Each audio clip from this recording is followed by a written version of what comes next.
피청구인 측에서 먼저 주신문을 하십시오. 네. 이동찬 변호사입니다. 피청구인 측 주신문 하겠습니다.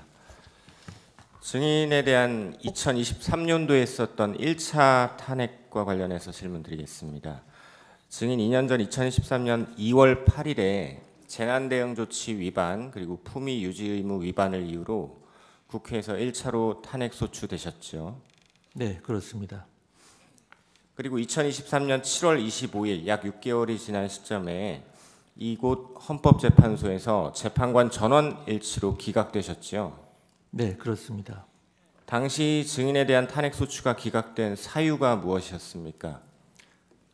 재난 관련 재반 법령에 위반한 사실이 없고 성실 의무에 위반한 사실도 없으며 특히 이제 행안부 장관에게는 일반인들이 흔히 생각하는 경찰이나 소방에 관한 지휘 권한이 일체 없다는 사실이 중요한 근거가 되었던 것 같습니다. 네, 을 제79호증 제시하겠습니다. 증인에 대한 탄핵 소추가 이태원 참사와 관련되었던 것은 맞죠? 그렇습니다. 을 제79호증 판결문을 보면 북한의 지령을 받은 민주노총 간부들에 의해서 이태원 참사를 정쟁에 활용하라라는 북한의 지령을 받아서 그 혐의 포함 간첩죄로 중형이 선고되었었는데 이 사실 알고 계시죠? 네, 알고 있습니다. 당시 이런 판결을 보시면서 어떤 생각이 드셨습니까? 그때 저도 이제 언론을 통해서 이와 같은 사실을 접했는데요. 이태원 참사를 세월호 참사와 같이 진상규명 투쟁을 하고 각계각층의 분노를 최대한으로 이끌어내서 조직적으로 활동하라는 지령을 북으로부터 내린 것이라고 그렇게 언론 보도에서 제가 들은 것으로 기억을 합니다. 그래서 제가 이걸 보면서 이태원 참사와 같은 국가적 비극을 이렇게 사회 분열, 그다음에 체제 전복 수단으로 이용하고자 하는 조직적인 세력이 아직도 있구나라는 거에 대해서 제가 깜짝 놀랐고요. 게다가 이것은 정말 영화에서나 나올 법한 일인데 지금 우리 현실적으로 우리 바로 옆에서 이루어지고 있구나 하는 이런 생각을 하게 됐습니다. 네, 증인은 이 1차 탄핵 소추로 인해서 167일 동안 직무가 정지되셨었죠? 그렇습니다. 이렇게 직무가 정지될 경우에 일반적으로 국정 운영에 어떤 문제점이 발생합니까? 일단 저희 행정안전부를 위주로 말씀을 드리면 행정안전부는 다른 부처하고 조금 특이성이 있는데요. 일반 행정이나 재난 관련에 있어서 총괄 조정 업무가 상당히 중요한 업무입니다. 근데 장관이 자리에 없게 되면 차관이 결국 그 역할을 하게 돼야 되는데 장관급 부처를 가지고 총괄 조정한다는 것이 대단히 어렵습니다. 그리고 또 이제 차관이 직무대행을 함에 있어서 차관 고유의 업무도 만만치 않은데 거기다가 장관의 막중한 업무를 맡아야 하기 때문에 사실상 공백이 생기지 않을 수가 없습니다. 그리고 새로운 의사결정이라든지 새로운 정책 추진은 아예 불가능한 것이고요. 그저 현상 유지에 급급한 그런 상황이 되게 됩니다. 그건 여러 가지 문제점이 있습니다. 네, 재난 관련해서도 문제점이 있다고 하셨는데 직무정지 중에 경북 지역 산사태 그리고 오송 지하 차도 침수 발생했었죠? 그렇습니다. 당시에 재난 관리와 관련해서 어떤 문제점이 실제로 있었습니까? 잘 아시다시피 2023년 제가 직무 정지 기간 중에 굉장히 큰 집중호우가 있었습니다. 그래서 잘 아시는 바와 같이 오송 지하차도 참사가 있었고요. 경북 산사태에서 많은 분들이 희생하고 사망이 됐는데 무려 53명이 그때 희생을 당했습니다. 그런데 이제 재난에 있어서 가장 중요한 것은 뭐냐면은 지자체와의 협력이 가장 중요하고요. 지자체 외 소방, 경찰, 군과의 유기적인 협력이 필요한데요. 이 차관이 재난 담당 차관이 따로 있는 상황에서 행정 담당 차관이 이 업무를 도저히 해내갈 수가 없습니다. 그렇기 때문에 상당히 지장이 있었다고 생각이 되고요. 뭐 다소 자랑 같습니다만 제가 복귀한 작년의 경우에는 이 53명이 사망한 때보다 더 많은 집중호우가 내렸음에도 불구하고 사망자가 불과 6명에 그쳤습니다. 뭐 이러한 결과를 이룬 데 있어서는 수많은 분들이 적극 협력하고 뭐 운도 좋았다고 생각하지만 장관이 직접 나서서 일을 챙기는 것이 얼마나 중요한가를 하나의 큰 징표가 된다고 생각을 합니다. 네. 그리고 행안부 업무 중에 지방금융과 관련된 것도 있으시죠? 예, 저희가 새마을금고를 감독하고 있습니다. 그 2023년 7월에 새마을금고 뱅크런 사태 발생했었죠. 그렇습니다. 당시에는 어떤 문제가 구체적으로 있었습니까? 그 당시 새마을금고의 연체율이 급등하면서 거기 이제 가입자들이 예적금을 인출하는 소위 그 뱅크런 사태가 발생했습니다. 그 이유는 이제 연체율이 급등해서 예금자 보호 한도 범위 내로 지급받는 그런 상황을 피하기 위해서 사람들이 일거에 돈을 다 빼기 시작한 건데요. 그럴 경우에 그 예금 보호 한도가 5천만 원인가 그랬던 것 같은데 그런 한도를 풀어주고 그 다음에 기재부라든지 금감원, 금융위, 한국은행 등과 유기적인 협조를 해서 굵직굵직한 큰 정책을 결정을 하고 여러 가지 유기적인 협력이 필요한데 차관이 이런 장관급 기관들과 의사소통을 하는 데는 한계가 있었습니다. 그 당시에도 제가 직무에 있었으면 뭐 그때 잘 넘어가긴 했지만 조금 더 빨리 새마을금고 사태를 진정시킬 수 있지 않았을까 그런 생각을 하고 있습니다. 네. 그 행안부 업무 중에 지방 행정 재정과 관련해서는 우리 국민들이 모두 알고 있는 새만금 잼버리 파행 문제 발생했었죠. 네, 그렇습니다. 그때는 어떤 문제가 있었습니까?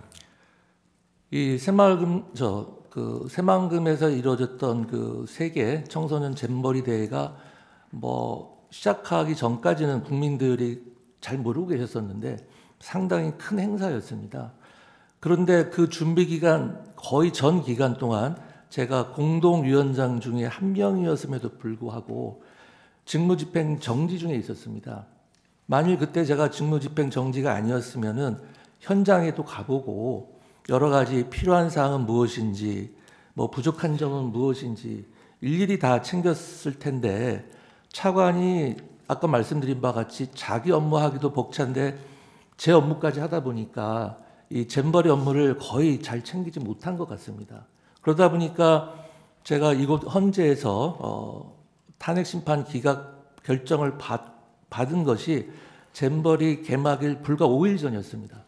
그래서 제가 기각 판결 받자마자 이 잼버리 현장을 가 보니까 정말 준비 상황이라든지 이런 것들이 참담한 상황이었습니다. 하지만 준비 기간이 거의 없었고 그나마 대통령께서 적극 지원을 해주시고 저희 행안부에서도 여러 가지 재정적 지원을 해서 뭐 우리나라 전 국민, 뭐 종교단체, 기업, 지자체 협력으로 그나마 큰 문제 없이 잼버리 문제를 잘 해결해 나갈 수가 있었습니다. 네. 다음으로 증인에 대한 2차 탄핵과 비상계엄에 대해서 질문드리겠습니다. 증인께서는 비상계엄 이후에 두 번째 탄핵 소추되셨죠? 그렇습니다. 그 사유는 무엇이었습니까? 뭐 내란에 동조했다는 건데요. 뭐 하도 황당해가지고 뭐 소추 사유는 읽어보지도 않았습니다. 증인은 사전에 대통령이나 국방장관으로부터 비상계엄에 관한 준비나 필요한 조치를 지시받은 적 있습니까? 전혀 없습니다. 정부조직법 그리고 행안부 규정에 의하면 행안부 장관, 경찰과 소방에 대한 지휘권 있으십니까? 소방과 경찰에 대해서는 중요 정책 수립에 대해서만 지휘할 수 있는 권한이 있고 소방과 경찰에 대해서 지시를 한다거나 지휘를 할 수 있는 권한은 일체 없습니다. 네. 증인 비상계엄 선포 전에 대통령께 비상계엄 만류 의사 전달하셨죠. 네. 그리고 경찰의 출동에 관여하기는커녕 사전에 알지도 못했고 심지어 조금 전에 말씀하신 것처럼 경찰과 소방에 대한 지휘권도 없는데 왜 국회에서 증인을 탄핵 소추했다고 보십니까? 뭐 국회에서 뭐 무차별 탄핵 남발을 하는 것은 뭐 어제 오늘의 일이 아니고요. 결국은 국정을 방해하고 국정에 발목 잡기를 한다는 것은 대다수 국민들이 다 인식하고 있는 것이라고 생각을 합니다. 네. 증인은 이 정부 들어 29건의 총 탄핵 소추 중에 2번을 직접 겪으셨습니다. 네. 그 경험에 비추어서 이러한 탄핵들이 국정에 어느 정도 지장을 주는 수준을 넘어서 국정 마비를 초래한다라고 보십니까? 제가 좀 전에 말씀드린 바와 같이 행정안전부만 해도 사실상 현상 유지만 할 수 있을 뿐이지 아무것도 할 수 있는 게 없었습니다. 인사도 저희 행정안전부 자체 내 인사도 적체가 됐었고 새로운 정책 추진하는 것은 엄두도 낼 수 없는 상황이었습니다. 그런데 지금과 같이 동시다발적으로 총리, 감사원장, 방통위원장은 간신히 해소가 됐습니다만 중앙지검장, 그밖에 특정인의 수사를 담당하던 수많은 검사들이 동시다발적으로 탄핵을 당하는 상황에서는 국정이 마비되지 않고 있다는 것이 오히려 좀 신기하다고 생각합니다. 네. 증인 2차 탄핵 소추 당하시고 사임하셨죠? 그렇습니다. 장관의 자리가 이렇게 중요한데 사임하신 이유는 무엇입니까? 이 탄핵을 보통 당하게 되면 뭐 한 6개월, 반년 가까이 직무를 전혀 수행할 수 없게 되는데 제가 1차 탄핵 그 소추 기간 동안에 그 행정안전부가 얼마나 많은 기능의 장애가 있었고 고통을 당했는지 그리고 국정에 얼마나 많은 피해를 주고 결국 그 피해가 고스란히 국민들에게 돌아간다는 것을 너무나 잘 알고 있었습니다. 또다시 탄핵을 당하게 되면 탄핵 기간 중에서는 제가 사임할 수도 없고 새로운 장관을 임명할 수도 없습니다. 또다시 6개월이라는 반년이라는 긴 세월을 국정에 공백이 초래될 수밖에 없는 상황을 제가 다시 초래할 수는 없었습니다. 제 입장에서는 이 부당한 탄핵에 대해서 당당하게 맞서고 싶은 생각이 훨씬 더 컸습니다만 그로 인한 그 국정 부담 그리고 국민의 피해를 생각할 때 당연히 제가 개인적인 입장은 내려놔야 된다고 생각을 하고서 사퇴를 대통령님께 말씀을 드린 겁니다. 네. 다음으로 비상계엄 선포 전 국무회의에 관해 여쭤보겠습니다. 대통령께서 비상계엄 선포 이전에도 평소에도 이런 얘기 하신 적 있는지 한번 들어봐 주십시오. 야당이 국무위원들을 지속적으로 탄핵해서 국정의 마비가 초래된다. 위헌적인 입법안들을 계속해서 통과시켜 제2요구를 할 수밖에 없다. 이재명 대표에 대한 수사가 진행 중인데 관련 사건 특검법을 통과시키니 거부할 수밖에 없다. 2025년도 정부 예산 중에는 민생 예산, 범죄 수사에 필요한 예산, 미래산업 R&D 예산, 국방, 안보 관련 예산 등 중요 정부 정책 관련 예산들을 모조리 삭감해서 일을 할 수가 없다. 이런 문제점 토로하는 거 들어보셨습니까? 예, 통상 이제 국무회의를 일주일에 한 번씩 하는데 대통령께서는 격주 간격으로 주재를 하십니다. 그러면 국무회의 때 모두 말씀과 마무리 말씀이 있는데 모두 말씀은 그대로 방송에 담기기 때문에 모두 말씀 때는 그런 말씀을 안 하셨는데 보통 마무리 말씀은 이제 비공개 상황이기 때문에 그런 말씀을 자주 하셨고 각종 행사에 제가 수행하는 경우가 많았는데 그 행사 전후로 한 환담장이라든지 오만찬 자리에서 그런 말씀을 많이 하시면서 고충을 토로하신 적이 꽤 있습니다. 네. 현재 국무회의 구성은 여가부 장관 공석 제외하고 20명이죠. 그렇습니다. 이 국무회의는 심의기관입니까? 의결기관입니까? 지금 뭐 실무적으로도 그렇고 학설상으로도 심의 자문기관으로 제가 알고 있습니다. 의결기관은 아닌 것으로 알고 있습니다. 그럼 의결기관, 국무회의를 네. 예.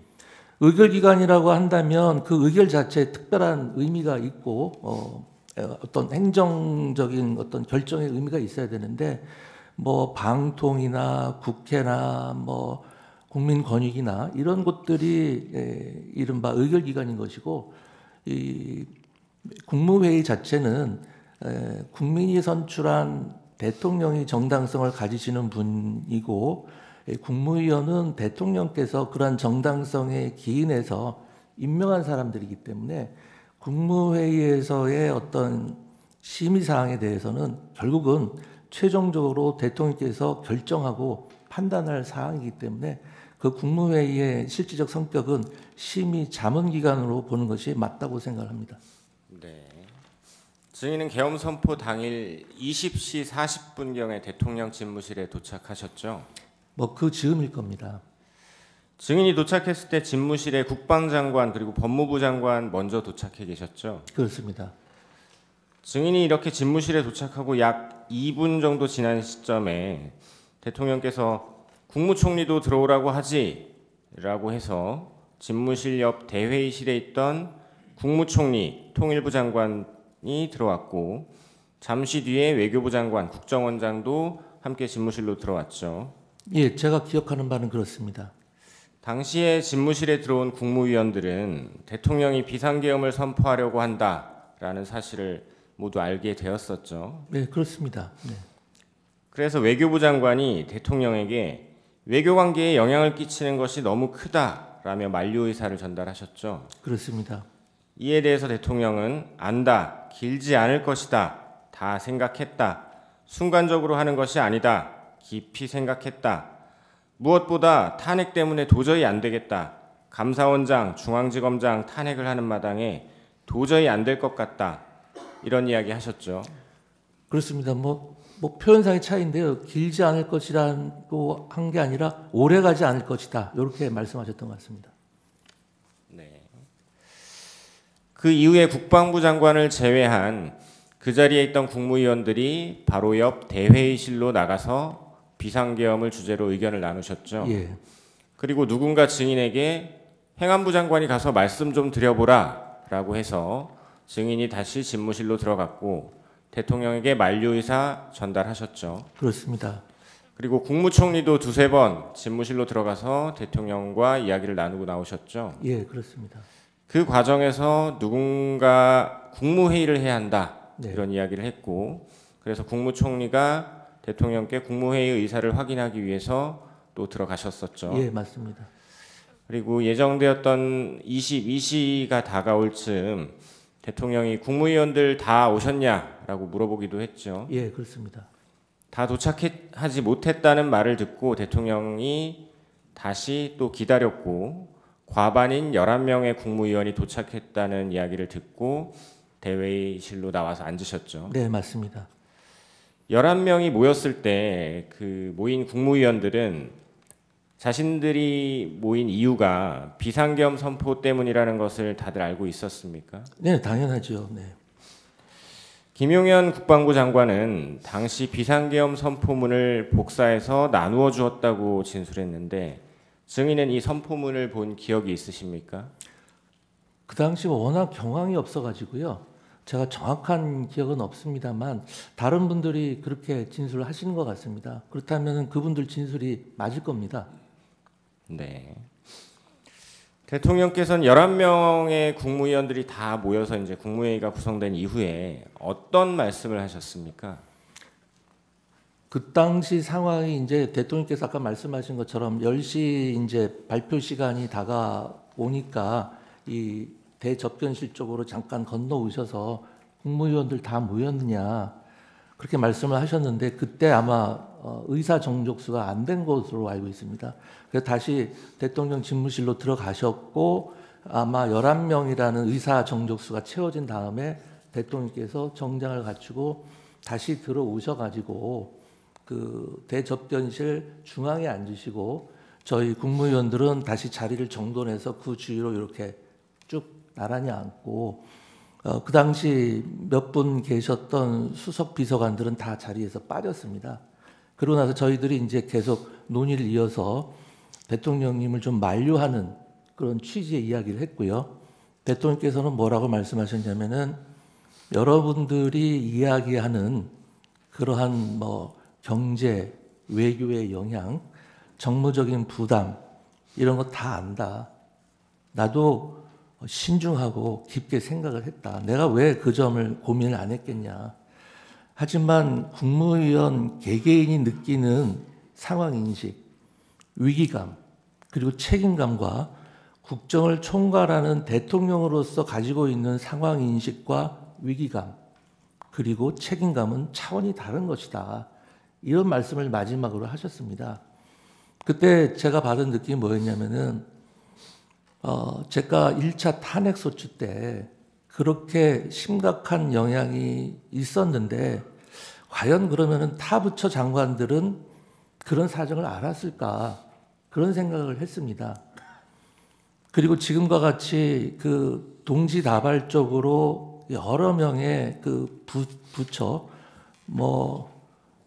방통위는 아예 기능을 정지해 버린 상태였고, 수많은 사람이 탄핵을 당하고, 예산은 각 부처 예산은 조금 깎인 것도 있고 많이 깎인 것도 있겠지만 국정 전반적으로 봤을 때는 엄청난 예산이 유사일에 처음으로 깎인 상황이고, 정부에서 추진하는 법령은 다 국회 통과를 못하고 정말 엉뚱한 법령들을 통과돼서 대통령으로 하여금 거부권을 행사하지 않으면 안 되게 만드는 그런 상황이 되면 정말 대통령님의 고심이 크셨을 수밖에 없겠구나라는 생각을 그때 그 말씀을 듣고 다시 한번 하게 됐고요. 다른 국무위원들도 아마 비슷한 생각을 했을 겁니다. 대통령님의 고심을 그 당시 충분히 이해할 수 있었고, 참 우리가 저렇게까지 같이 고민을 못한 것에 대해서 상당히 죄송스러운 마음도 있었습니다. 그러면 국무회의 당시의 비상계엄 선포에 대해서 찬성 또는 반대 의견을 밝힌 국무위원들도 있으셨죠? 그 당시 분위기를 정확히 말씀드리면요, 찬성과 반대를 밝히는 자리가 아니었기 때문에 어느 누구도 찬성이니 반대니 이런 워딩 자체를 한 사람은 없었습니다. 거기 모인 국무위원들은 전부 다 이제 아까 얼핏 말씀하셨지만 대리인께서 선포 전 국무회의를 거치도록, 국무회의 심의를 거치도록 되어 있네요라고 누가 얘기를 했기 때문에 거기에 대해서 이번 비상계엄이 위헌이다, 위법이다라고 생각한 사람은 아무도 없었습니다. 단지 이렇게 비상계엄이 약 45년 만에 선포됐을 때 국민들이 이것을 받아들일 수 있겠는가, 외교나 경제에 미치는 영향이 얼마나 크겠는가, 과연 이걸 추후 정무적인 부담이라든지 야당의 공세를 막아낼 수 있겠는가 라는 것에 대해서 상당히 걱정과 우려를 했고, 그렇다면 대통령님을 우리가 만류해야 되지 않는가, 이런 상황이었습니다. 한 사람씩 돌아가면서 찬성 반대를 밝히는 자리도 아니었고요. 몇몇 분이 그런 이야기를 하면 대부분 공감하면서 말씀을 추가로 하시는 분들도 있었고, 거기에 공감은 하지만 아무 말씀도 안 하는 분도 있었고, 하지만 거기에 대해서 반대하거나 찬성하거나 이런 분은 없었고요. 전반적으로 모든 국무위원들이 걱정과 우려 속에 대통령을 만류해야 되는 거 아니냐, 이런 상황이었습니다. 네. 그러고 나서 이제 대통령께서 국무회의 마치고 예정된 원래 22시를 넘긴 22시 22분경에 브리핑룸으로 내려가서 23분부터 대국민 담화와 함께 비상계엄 선포하셨죠. 네. 증인이 대통령 집무실에 도착한 20시 40분경부터 대통령이 비상계엄을 선포하러 대회의실을 떠난 22시 22분경까지 약 1시간 44분입니다. 이 시간 동안 11명의 국무위원들이 동시에 한자리에 앉아서는 아니지만 순차적으로 집무실 그리고 바로 옆 대회의실에서 대통령이 어떤 이유로 비상계엄을 선포하려 한다라는 걸 설명하시고, 비상계엄 선포에 관한 총리, 기타 국무위원들의 의견이 대통령에게 전달되고 다시 그에 대해서 대통령이 자신의 의견을 밝히기도 한 거죠. 네, 그렇습니다. 이게 한꺼번에 모인 게 아니라 국무위원들이 이제 순차적으로 왔기 때문에 늦게 온 국무위원들은 옆자리에 있는 국무위원들이 지금 무슨 상황이냐, 무슨 얘기가 오고 갔냐 해서 두 분이서 이야기를 하면서 다들 업데이트가 되어 있는 상태였습니다. 네. 당시에 증인 외에도 다른 국무위원들도 국무위원 서로 간에 논의를 하고 일부 국무위원들은 대통령에게 의견을 전달하기도 했었죠. 그렇습니다. 아까 말씀드린 바와 같이 저도 한번 들어갔다 왔고요. 총리님도 뭐 두세 번 정도 들어갔다 오신 것으로 제가 기억을 합니다. 네, 그럼 국무회의 주관부처 장관이시죠? 네, 셨죠. 예. 주관부처 장관으로서 보셨을 때 비상계엄 선포 전 국무회의 이거 유효하다고 보십니까? 그 유효 여부를 제가 판단할 지위에 있지는 않고요. 다만 제가 분명하게 말씀드릴 수 있는 것은 당시 그 자리에 있던 국무위원들은 모두 국무회의를 한다고 생각을 하고 있었습니다. 왜 그러냐면은 아까 이야기가 나왔습니다만 국무회의 심의를 거쳐야 하는 것이 아니냐라는 이야기가 있었고 그에 따라서 총리님께서 대통령님 의사를 확인하러 다녀오셔서 대통령께서 국무회의 개최를 지시하셨다. 이런 말씀을 총리님께서 직접 하셨고요. 그 다음에 국무위원 의사정족수인 11명이 모일 때까지 저희가 다 기다렸고 심지어 대통령께서도 10시 발표 예정이었던 계엄 선포를 거의 30분 가까이 늦추면서 국무회의 의사정족수가 되기를 기다렸던 것이고요. 그 다음에 의사정족수가 된 다음에는 아까 말씀드렸습니다만 대통령께서 정장을 갖추시고 저희들이 모여있던 대접견실로 건너오셔서 중앙에 앉으시고 저희들도 자리를 다시 한번 정리해서 앉았고 그때 있던 수석 비서관들도 다 빠지고 이런 상황이었습니다. 그렇기 때문에 당시 참석했던 국무위원들 자체는 다 국무회의를 한다고 생각을 했을 겁니다. 저뿐만이 아니라 다만 그것이 국무회의로서 인정을 받을 수 있느냐 없느냐는 또 별개의 문제라고 생각을 합니다. 네. 회의록에 대해서 여쭤보겠습니다. 국무회의 끝나고 누군가 회의록은 만들어야 되지 않냐라고 해서 증인이 대통령 부속실 직원에게 참석자, 모인 시간, 헤어진 시간, 발언 요지를 메모해 주라라고 하셨죠. 그렇습니다. 통상 국무회의 회의록은 언제 작성됩니까? 국무회의가 개최된 때로부터 빠르면 7일, 통상 뭐 한 열흘 이내 이렇게 만들어지는 것으로 알고 있습니다. 네. 비상계엄 선포 당시 회의록이 작성되지 않은 이유는 무엇입니까? 이 첫 번째 이유는요. 원래 그 회의록 작성의 책임자는 저희 행안부의 의정관이 작성하도록 되어 있는데 그 당시 국무회의에 의정관이 참석을 간사입니다. 간사인데 이 간사가 참석을 못했기 때문에 국무회의 참석자라든지 개최 시간, 종료 시간, 발언 요지 등을 확인하는 데 시간이 걸렸을 것이고요. 무엇보다도 이제 그 비상계엄 선포 이후에 비상계엄이 뭐 내란이다라고 몰아붙이면서 회의록 작성을 하는 것이 비상계엄에 동조하거나 비상계엄을 방조하는 것이 아니냐라는 분위기가 형성돼 있었던 것 같습니다. 그런 상황에서 더 이상 회의록을 작성할 수는 없었을 것이라고 생각을 하고요. 제가 12월 8일자로 사퇴를 했기 때문에 그 이후의 정황에 대해서는 제가 자세히 잘 모르겠습니다. 네. 국무위원들 국무회의 후에 부서는 실제로 어떻게 이루어집니까? 부서는 국무회의를 마친 다음에 그 관계 장관들이 자기 집무실로 돌아가서 전자적인 서명을 하는 방식으로 이루어집니다. 그럼 이 사건 비상계엄 선포 관련 국무회의 때 부서가 없었던 이유가 무엇이라고 생각하십니까? 제가 알기로는 부서의 시점에 대해서는 특별한 규정이 없는 것으로 알고 있습니다. 이번 비상계엄과 같은 아주 특수하고 급박한 상황에서는 그렇기 때문에 부서가 사후적으로도 이루어질 수 있다고 개인적으로 생각을 하는데 아까도 말씀드렸다시피 비상계엄이 선포됐던 시간이 워낙 짧고 그 이후에 내란이다 뭐다 각종 혼란스러운 상황이 이어졌기 때문에 소관 부처에서도 부서를 한다는 것을 놓친 것이 아닌가 이런 생각을 합니다. 네. 부서라는 것은 계엄 선포 같은 대통령의 법적 행위에 대해서 하는 거지 국무회의록에다가 부서하는 거는 그건 전혀 아닙니다. 그건 아니죠. 네, 전혀 아닙니다. 잘못 말씀하신 것 같아서. 아니 그러니까요. 국무회의 노개 부서하는 거는 아니잖아요. 아닙니다. 네. 그러니까 계엄 선포면은 국방장관, 관계장관과 총리, 대통령이 하는데 그런 거는 사후에도 할 수 있는 문제예요. 네네. 그런 취지로 드린 말씀인데 약간 좀 오해가 있었던 것 같습니다. 국무회의 자체에 대해서는 부서가 없고요. 대통령의 행위에 대해서 부서를 하는 겁니다. 국무회의 심의를 거친. 네. 잠깐만요. 15분 이어서 쓰시겠습니까?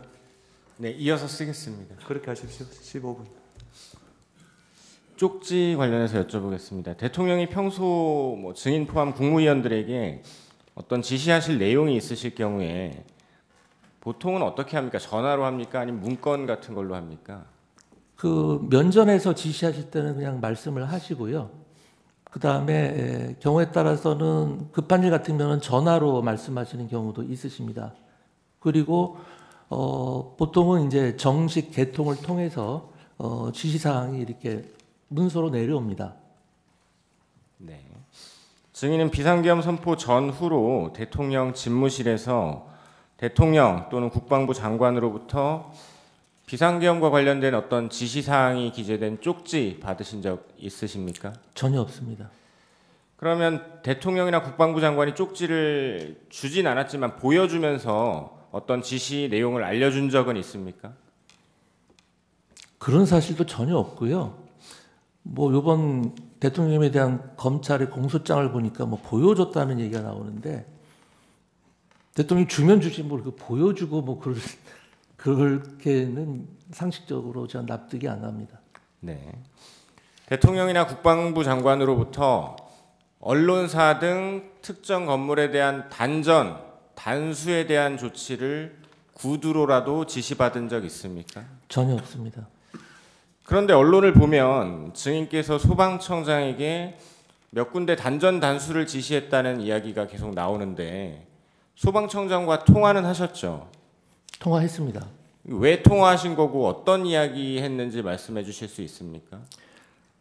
조금 설명이 필요한데요. 제가 대통령실에서 종이 쪽지 몇 개를 좀 멀리서 이렇게 본 게 있습니다. 그런데 그 쪽지 중에는 소방청 단전 단수 이런 내용이 적혀져 있었습니다. 그때가 언제였냐면은 제가 대통령님께 이제 그 국무위원들의 분위기, 국무위원들이 생각하는 거 그런 만류하러 들어간 자리에서 한 짧게 한 1, 2분 머물 때 잠깐 얼핏 보게 된 건데요. 그리고 나서 이제 비상계엄이 선포가 되고 제가 이제 광화문으로 돌아가는 제 차 안에서 그 쪽지 본 게 생각이 났습니다. 그런데 그 쪽지가 어떤 맥락에서 작성이 되고 어떤 의미인지는 잘 모르겠지만 제가 본 대로 만약에 단전 단수를 소방이 한다고 할 경우에 이것을 무작정하게 되면 거기 국민들에게 큰 안전사고가 발생할 수도 있겠다. 경우에 따라서는 큰 인사사고가 갑자기 단전 단수를 하면 인사사고가 발생할 수 있겠다라는 생각이 들었고 사무실로 돌아가는 내내 그게 굉장히 마음에 쓰였습니다. 그래서 사무실로 돌아간 다음에 이제 큰 사건 사고고 접수된 거는 없는지 어떤 각종 시위나 충돌 같은 상황은 없는지 그런 상황이 전반적으로 궁금해서 제가 경찰청장과 소방청장에게 차례로 전화를 했습니다. 소방청장에게 전화하면서도 그런 것들을 물어본 다음에 아까 그 쪽지가 생각이 또 나고 걱정이 돼서 만일의 경우를 대비해서 국민의 안전에 대해서 최우선적으로 그리고 꼼꼼히 챙겨달라라는 취지에 당부를 한 거고 뭐 언론이나 이런 데서 일부 보도되는 것처럼 제가 소방청장에게 단전 단수를 지시한 것이 아닙니다.